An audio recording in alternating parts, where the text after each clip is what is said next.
Constant economy बहुत बढ़ रही है, देश के नौजवानों का आकर्षण है। विश्व का हर कोई कलाकार चाहता है कभी न कभी भारत की धरती पर अपना कॉन्सर्ट करे। ये एक बहुत बड़ा अवसर है, हमें इसको मोबिलाइज करने के लिए व्यवस्थाएं खड़ी करनी होगी।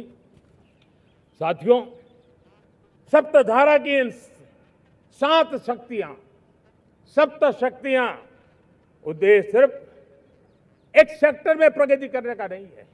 एक होलिस्टिक अप्रोच के साथ हमें राष्ट्र को जो लक्ष्य लेकर के हम चल रहे हैं, जो एम्बिशन लेकर के चल रहे हैं, उस स्केल को हमें पार करने की दिशा में काम करना है। मेरे प्यारे देशवासियों, कुछ चीजें मैंने बताई हैं, लेकिन मैं इससे भी आगे सोचता हूं। मैं जरा देश को झकझोरना चाहता हूं, मैं देश की शक्ति को भी झकझोरना चाहता हूं। देश यानी सिर्फ सरकार नहीं होती है, देश यानी हर नागरिक जुड़ता है।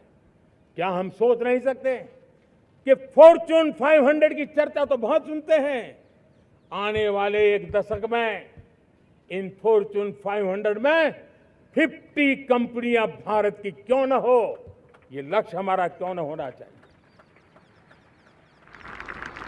आज बैंकिंग सेक्टर फल फूल रहा है। दुनिया की टॉप बैंक के अंदर भारत की बैंक का झंडा भी क्यों न फहरता हो। भारत की बैंक भी टॉप बैंक 5 बैंक में भारत की भी एक बैंक होनी चाहिए। भारत की फार्मा की दिशा में हमने बहुत काम किया है, लेकिन समय की मांग है कि दुनिया की 5 बड़ी फार्मा कंपनियों में भारत की भी 1-2 फार्मा कंपनियों का नाम गूंजना चाहिए। भारत उसमें अपना स्थान बनाना चाहिए।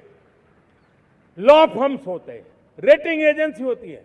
क्या समय की मांग नहीं है कि ग्लोबल लीडरशिप अब हमारे हाथ में होनी चाहिए? टैलेंट है, सामर्थ्य है, हमारा लंबा इतिहास भी है, भाषाओं पर हमारा प्रभुत्व है, हमें विश्व में पहुंचना चाहिए। हमारी कोई कंसल्टिंग फर्म, अकाउंटिंग फर्म दुनिया के टॉप फर्म्स के अंदर क्यों नहीं होनी चाहिए? भारत की टेक्नोलॉजी कंपनियां दुनिया के अंदर सिरमौर हो, यह हमारा लक्ष्य होना चाहिए।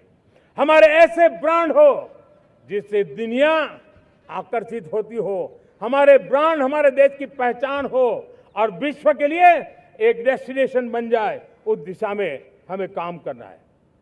और इसके लिए मैं राज्य सरकारों को कहना चाहता हूं, मैं स्थानिक स्वराज की संस्थाओं को कहना चाहता हूं, भारत सरकार का भी यह दायित्व है कि हमें हमारे रिफॉर्म की गति बढ़ानी होगी। हमें 2047 के लक्ष्य के अनुरूप हमारी व्यवस्थाओं को विकसित करना होगा। हमें बीते हुए काल के नीति नियमों से नहीं चल सकते, हमें आने वाले सपनों के हिसाब से नीति नियमों को गढ़ना होगा।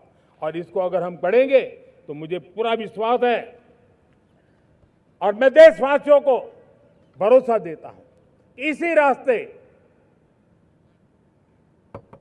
मेहनत में कोई कमी न करते हुए हम विकसित भारत का सपना पार करके रहेंगे। हमें सबको मिलकर के चलना है, केंद्र सरकार हो, राज्य सरकार हो, इंडस्ट्री हो, हम सब ने मिलकर के आगे बढ़ना है। हमें रिफॉर्म्स करते रहना है, रिफॉर्म्स को आगे बढ़ाते रहना है।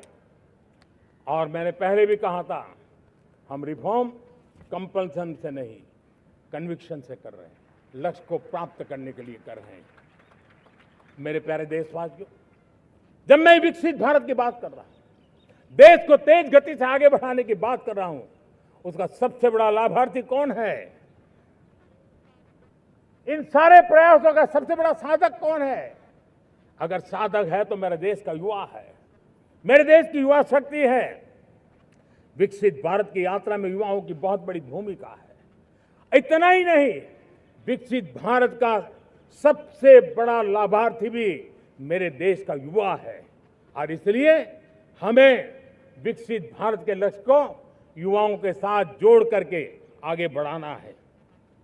युवाओं हमारी सर्वोच्च प्राथमिकता के साथ हमें आगे बढ़ना है। साथियों, पिछले 10-12 साल में उस दिशा में बहुत कुछ हुआ है। स्टार्टअप इंडिया अभियान, आज पूरे देश में 2.5 लाख से ज्यादा रजिस्टर्ड स्टार्टअप बन गए।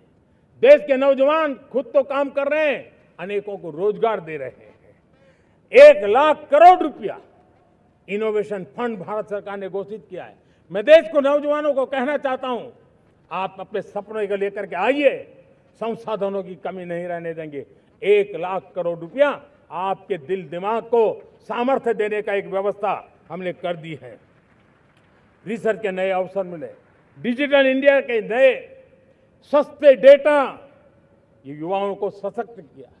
दुनिया में सस्ता डेटा कहीं है तो भारत की धरती पर है, और देश के नौजवानों को उसने नई ताकत दी है। स्किल इंडिया हमने नेशनल प्रोग्राम बनाया है, स्पेस सेक्टर को हमने ओपन कर दिया, नेशनल ड्रोन पॉलिसी हमने बनाई है, खेलो इंडिया पॉलिसी बनाई है।